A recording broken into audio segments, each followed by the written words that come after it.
Oi, pessoal! No vídeo passado eu mostrei para vocês o método de Euler.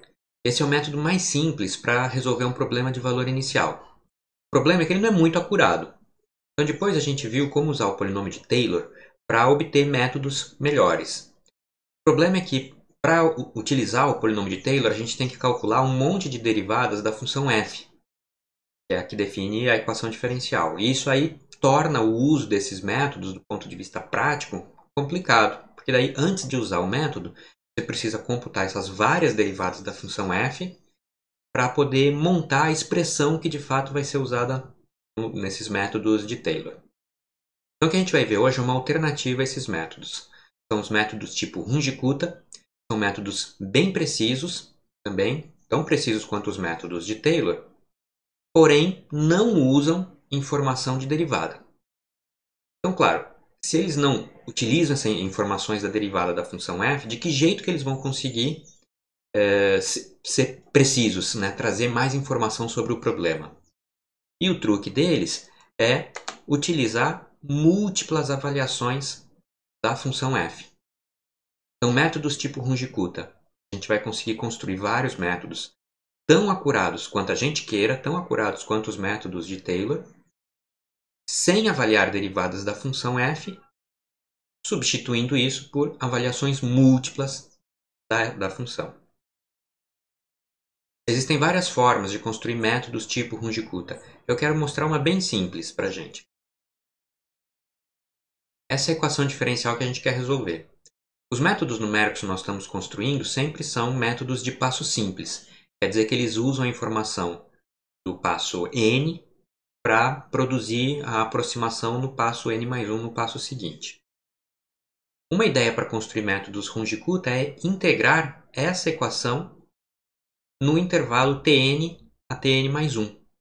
Quando eu calculo a integral aqui dos dois lados em t, bom, eu vou ter a integral da derivada, é a função avaliada nos extremos, e do lado direito eu tenho a integral da f, que eu não consigo calcular analiticamente, porque eu não sei a expressão da função y, é o que eu quero descobrir.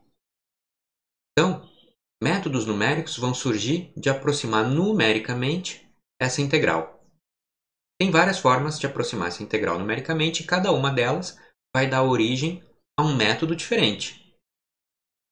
Nessa ilustração eu estou representando a função f de t, y de t, que eu quero integrar, está aqui o gráfico dela, e essa integral de Tn a Tn mais 1 é a área abaixo da curva, então, a área aqui até o eixo. Uma aproximação simples para essa área seria computar a área do trapézio, que parte aqui do valor da função de um extremo até o outro. Lembra que a fórmula da área de um trapézio é base maior mais base menor vezes a altura sobre 2.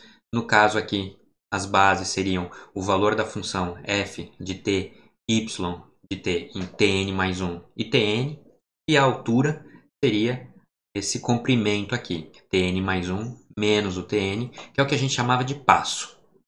Então, o método numérico que vai sair daqui é esse, olha.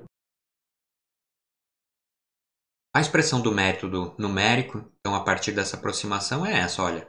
A minha aproximação no ponto n mais 1 eu vou definir como a aproximação que eu tinha no ponto n, mais aquela altura sobre 2, e aqui a soma das bases do meu trapézio. A f em Tn, yn, coloco aqui, né, a aproximação que eu tenho para y de Tn, e a f em Tn mais 1, yn mais 1. Mas veja que esse método, que eu estou batizando de método do trapézio para lembrar qual foi a construção dele, tem uma dificuldade para ser aplicado.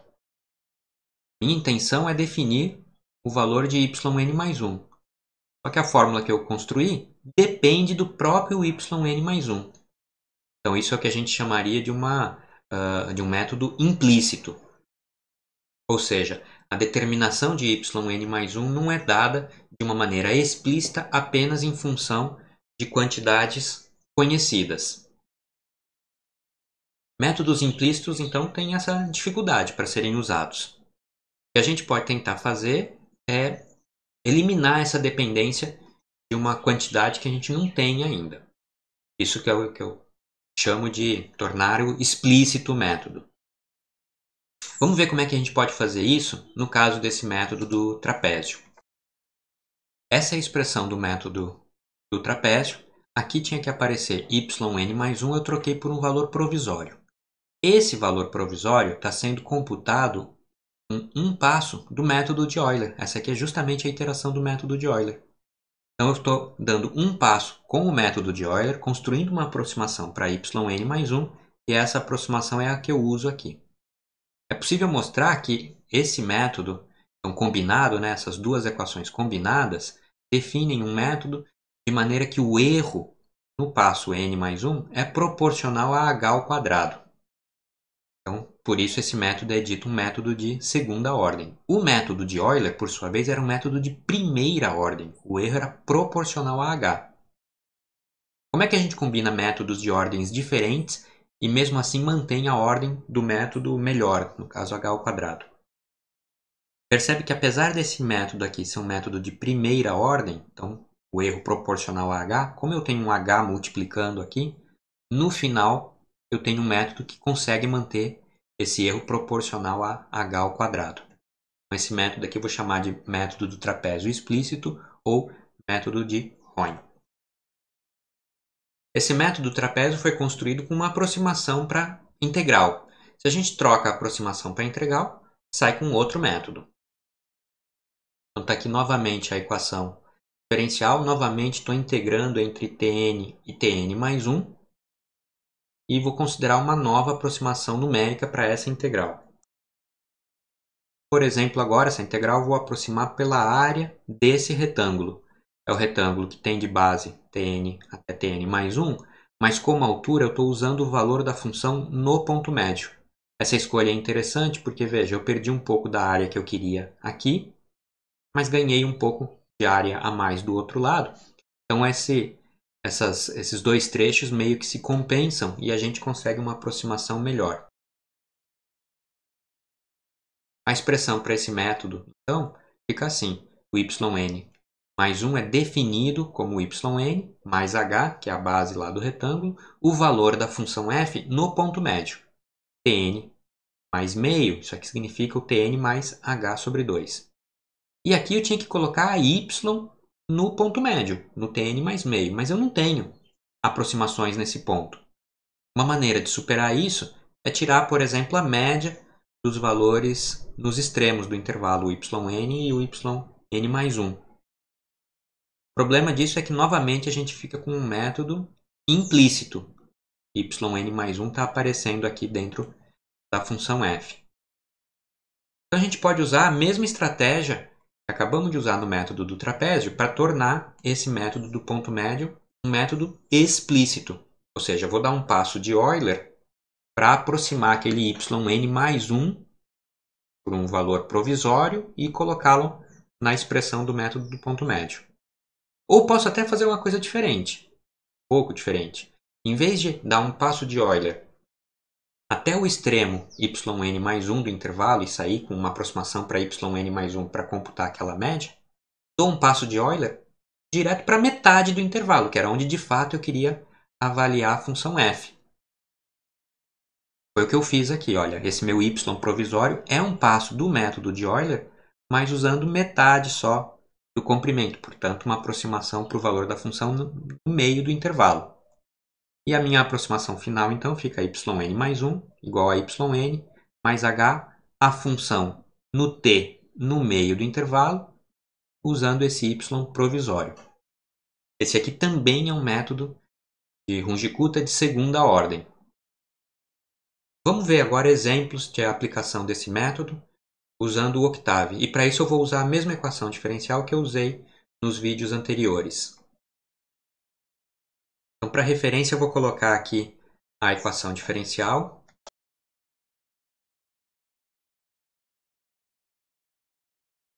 E a solução exata dessa equação. Eu vou definir agora a função f da equação diferencial, a malha, onde a gente vai resolver o problema, e vetores para guardar a solução do método de Euler, que eu vou usar como comparação. Vou chamar esse vetor de ye. Um vetor para o y computado pelo método do trapézio e um vetor para o y computado pelo método do ponto médio.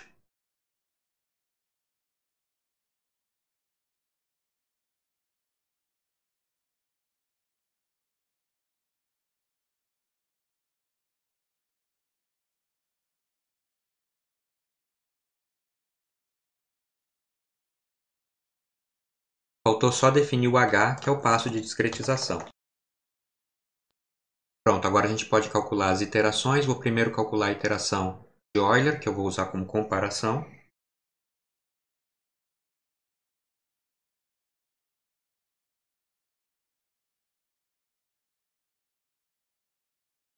Vou calcular agora a iteração do método do trapézio.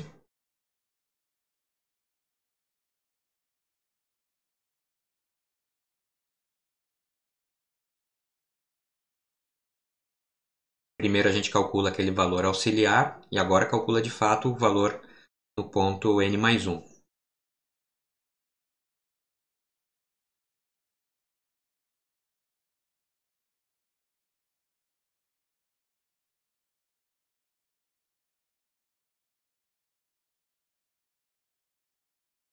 E vou aproveitar e já vou calcular também a iteração para o método do ponto médio.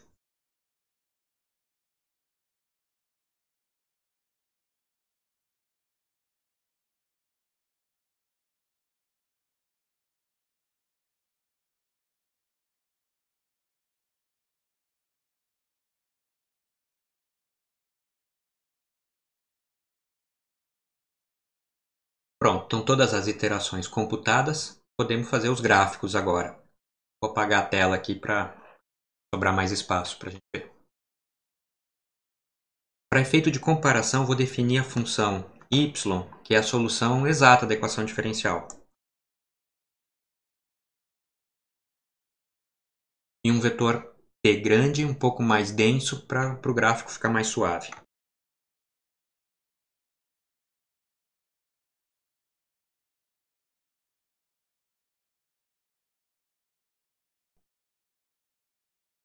Então está aí o gráfico da solução. A função em azul é a solução exata da equação diferencial e o x vermelho marca as aproximações que o método de Euler encontrou. Vou acrescentar nesse gráfico a solução numérica encontrada pelo método do trapézio também.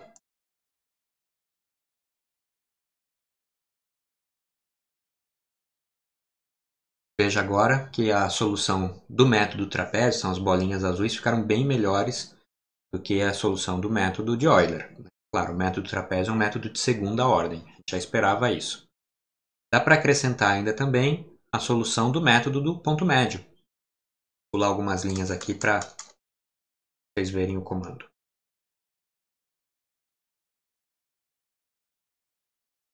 E nesse gráfico agora, os quadradinhos aí apareceram quase que em cima das bolinhas, não dá para ver muito a diferença entre a solução de ponto médio e a solução obtida pelo método do trapézio. O que a gente pode fazer é, em vez de mostrar o valor encontrado, mostrar o erro.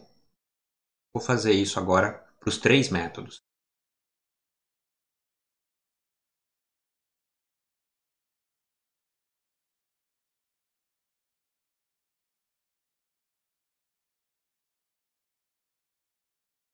Pronto, agora nesse gráfico a gente está exibindo apenas o erro. Então, esse é o erro para o método de Euler. No ponto inicial, todos têm erro zero, porque é a condição inicial. E agora, aqui a gente vê as bolinhas, é o método trapézio. Dá para perceber que o método trapézio superestimou um pouco a solução, enquanto o método do ponto médio, pelo menos aqui no final, parece ter subestimado a solução, mas o erro é da mesma ordem. Os dois têm qualidade muito próxima entre si. Então esse foi um exemplo de como usar esses dois métodos de Runge-Kutta, ambos são métodos de segunda ordem. Existem métodos de ordem maior, Runge-Kuttas de quarta ordem, quinta, sétima ordem. Por exemplo, um deles é esse aqui, um método bem clássico, é um Runge-Kutta de quarta ordem. Estou mostrando aqui apenas para referência de vocês, não vou entrar no detalhe de como ele é deduzido. Era isso que eu queria mostrar para vocês nesse vídeo, então. Agora a gente tem à disposição vários métodos para resolver problemas de valor inicial. Temos o método de Euler, rungicutas explícitos, tem um ponto médio e método trapézio. Tem esse rungicuta de quarta ordem que eu acabei de mostrar. Vários métodos estão implementados no Octave. Por exemplo, a função ODE 4,5 implementa um rungicuta de quarta ordem combinado com um rungicuta de quinta ordem. Essa combinação de métodos de ordens distintas é importante porque ela permite calibrar o tamanho do passo na malha de discretização. A gente, todos os nossos exemplos, a gente sempre forneceu a malha rigidamente, escolheu um valor de H ou quantos pontos eu queria na malha e fornecemos essa malha para o nosso método numérico. Na prática, uma coisa interessante de se fazer, que é possível com essa combinação de métodos de ordens distintas, é quando você dá um passo do seu método, pula do Tn para o Tn mais 1, é possível avaliar ou estimar qual é o erro que está sendo cometido. E se esse erro estiver acima de um certo limite tolerável, a gente vai lá e reduz o tamanho do passo de discretização. Isso é feito combinando métodos distintos, de ordens distintas, e é o que a gente chama de controle de passo. Eu não vou entrar nesse assunto nesse vídeo, mas é uma característica muito importante. E isso está implementado nos métodos no Octave, por exemplo. Quando você roda o LS-ODE, tem controle de passo internamente implementado. Então é muito importante usar métodos como esse, bem implementados, porque eles garantem que com esse controle de passo, a qualidade da aproximação que você vai obter é boa. Por exemplo, eu vou rodar novamente o exemplo que a gente estava fazendo aqui no Octave, usando agora o LS-ODE só para ver como é que fica a qualidade da aproximação. Vamos voltar lá então no Octave. Um detalhe é que o comando LS-ODE assume que a função f está definida com os parâmetros na ordem trocada do que eu usei aqui. Então eu vou redefinir a função f agora. Vou chamar de YO o y que o Octave computa pelo comando LS-ODE.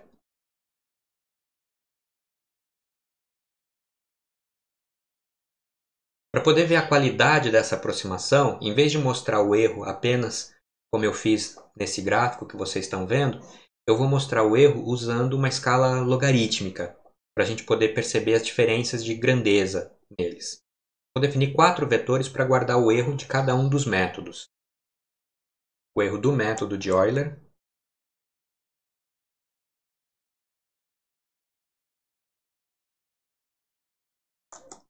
o erro do método do trapézio,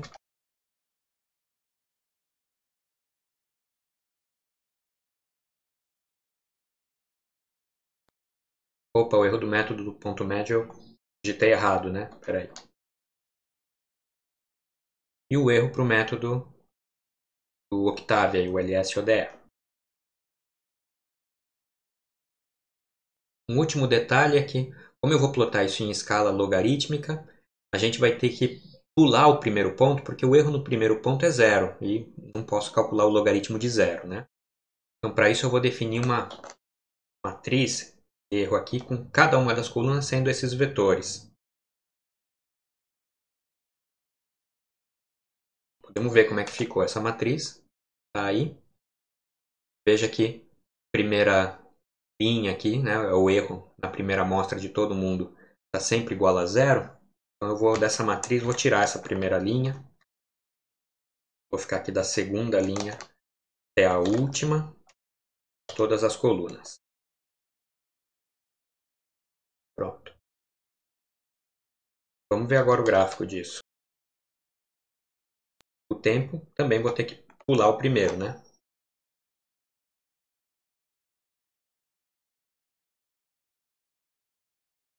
Eu só colocar ele aqui com alguma marquinha aqui. Esse é o erro do método de Euler. Ele está na casa de 10 a menos 2. Este aqui é o erro do método do trapézio.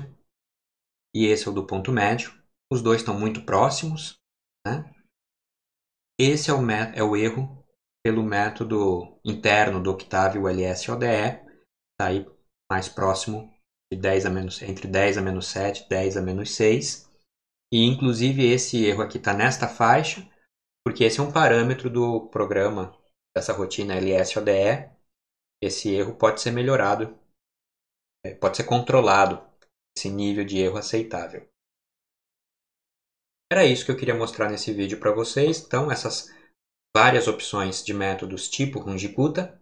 Lembrem, o que o método de Runge-Kutta faz é avaliar múltiplas vezes a função para poder extrair informação e construir uma aproximação melhor de um passo para o passo seguinte. São sempre métodos de passos simples, né? É isso, pessoal. Espero que vocês tenham aproveitado. Até o próximo vídeo.